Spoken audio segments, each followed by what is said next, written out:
शंख शनिश्चराय नमः। जय शनिदेव की। नमस्कार, स्वागत है आपका। आज की वीडियो में हम शनिवार व्रत की कथा, महत्व और पूजा विधि जानेंगे।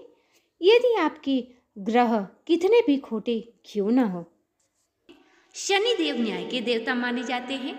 वे कर्मानुसार फल देते हैं। अतः जो व्यक्ति सत्य, सेवा और भक्ति भाव रखता है, शनिदेव उस पर सदैव अपनी कृपा बनाए रखते हैं। शनिवार के दिन प्रातःकाल स्नान करके स्वच्छ वस्त्र पहने, घर में या किसी पीपल वृक्ष के नीचे शनिदेव की प्रतिमा या चित्र स्थापित करें। काले तिल, काला कपड़ा, तेल, उड़द, लोहे का दान इस दिन करना चाहिए। इस दिन आपको काले वस्त्र धारण करना चाहिए। तिल के तेल का दीपक जलाकर शनिदेव की आरती करें, पूजा करें और कथा पढ़ें। दिन भर संयम रखें। शाम को गरीबों को दान या भोजन कराएं। व्रत करने वाले को इस दिन काले रंग के चीजों का भी दान करना चाहिए। शनिवार के व्रत में सदैव शाम के समय खिचड़ी का सेवन करना चाहिए। कथा के अनुसार प्राचीन समय में एक गरीब ब्राह्मण था। वह बहुत ही धार्मिक था। वह रोज भगवान सूर्य की पूजा करता, परंतु उसका जीवन हमेशा ही दुखों से भरा रहा। एक दिन भगवान सूर्य ने प्रकट होकर कहा, तुम्हारे जीवन के कष्ट का कारण तुम्हारे कर्म और शनिदेव की दशा के कारण तुम हमेशा दुखी रहते हो। यदि तुम शनिवार का व्रत करोगे और शनिदेव की पूजा करोगे तो तुम्हारे सभी दुख दूर हो जाएंगे। ब्राह्मण ने उसी दिन से शनिवार का व्रत करना आरंभ कर दिया।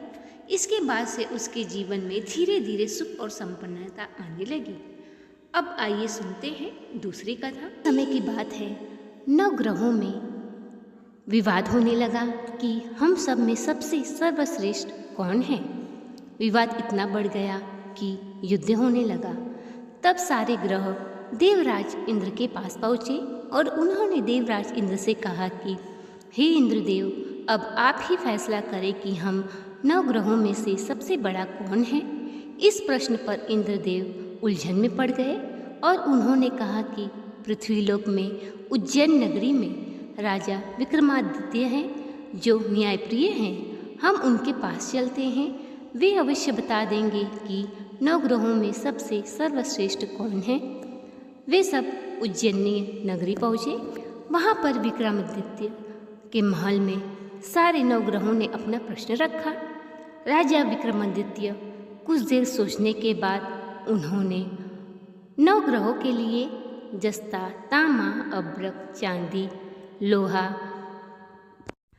सब धातुओं को मिलाकर 9 आसन बनवाए और 9 ग्रहों को अपनी श्रेष्ठता के हिसाब से सारे ग्रहों को अपने अपने सिंहासन पर बैठा दिया। अंत में स्वयं बैठे। सबसे अंत में शनिदेव का आसन था। शनिदेव क्रोधित हो गए और विक्रमादित्य से कहने लगे कि तूने मेरा अपमान किया है। मुझे सबसे पीछे रखकर तूने मेरा अपमान किया। तू मुझे नहीं जानता, मैं तेरा सर्वनाश कर दूंगा। ये कहकर वहाँ से शनिदेव क्रोधित होकर चले गए। विक्रमादित्य अंदर ही अंदर बहुत दुखी हुए। कुछ दिनों के बाद विक्रमादित्य के नगरी में एक घोड़े का व्यापारी आया। जब उन्होंने सुना कि एक घोड़े का व्यापारी उनके नगरी में आया है तो उन्होंने अपने दूत को घोड़ा खरीदने के लिए भेजा। दूत घोड़े के व्यापारी को महल में लेके आया। विक्रमादित्य ने घोड़े की जांच करने के लिए एक घोड़े पर सवार हुए। वो घोड़ा बिजली की गति से जंगल में जा रुका और बीच जंगल में विक्रमादित्य राजा को छोड़कर वहाँ से गायब हो गया। राजा अब उस जंगल में भटकने लगे। भूख प्यास के कारण राजा अत्यंत ही परेशान हो गए। कुछ दूर भटकने के बाद उन्हें एक चरवाहा मिला। चरवाहा से उन्होंने पानी मांगा। चरवाहा ने पानी पिलाया। अब राजा ने अपनी अंगूठी चरवाहे को दे दी। राजा ने जंगल से निकलने का रास्ता पूछा। चरवाहे ने बताया। राजा जंगल से निकलकर एक नगर में पहुंचा। वहाँ पे उस नगर में एक सेठ के यहाँ दुकान पर जा बैठा। राजा वहाँ कुछ देर आराम करने लगा। देखते ही देखते सेठ जी की बहुत सारी बिक्री हो गई। सेठ जी को लगा कि ये तो मेरे लिए बड़ा ही भाग्यमान है। वो उसे घर ले जाकर भोजन करा रहे थे। उसी समय एक आश्चर्यजनक घटना हुई।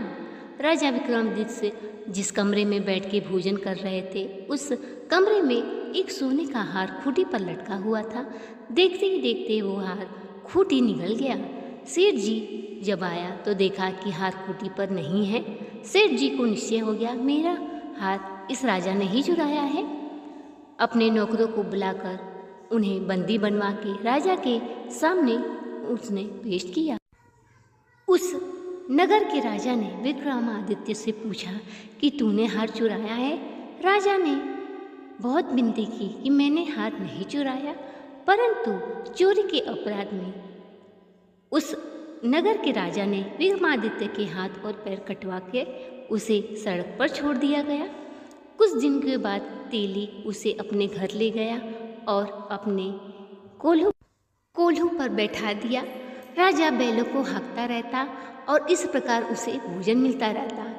एक दिन राजा मेघ मल्हार गा रहा था। उस समय एक नगर की राजकुमारी वहाँ से होकर निकली और राजा के मल्हार को सुनकर उस पर मोहित हो गई। आकर देखा तो राजा के हाथ और पैर नहीं हैं, परंतु राजकुमारी अपने पिता से कहने लगी कि मैं इसके साथ ही विवाह करूंगी। राजकुमार के पिता ने कहा कि हे बेटी, तेरे भाग्य में तो राजा के साथ विवाह होना लिखा है। ये तो लूला लंगड़ा भिखारी है, तू इसके साथ कैसे रहेगी? परंतु राजकुमारी नहीं मानी और उन्होंने राजा विक्रमादित्य के साथ विवाह कर लिया और कोली के बैल के पास वे दोनों कोल्हू का बैल हाँकते रहते। एक रात को शनिदेव ने राजा विक्रमादित्य के स्वप्न में आकर कहा कि देखा तूने मेरा प्रकोप?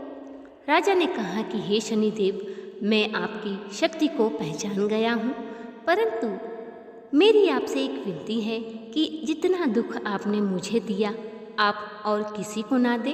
मैं अपनी गलती के लिए आपसे क्षमा मांगता हूँ।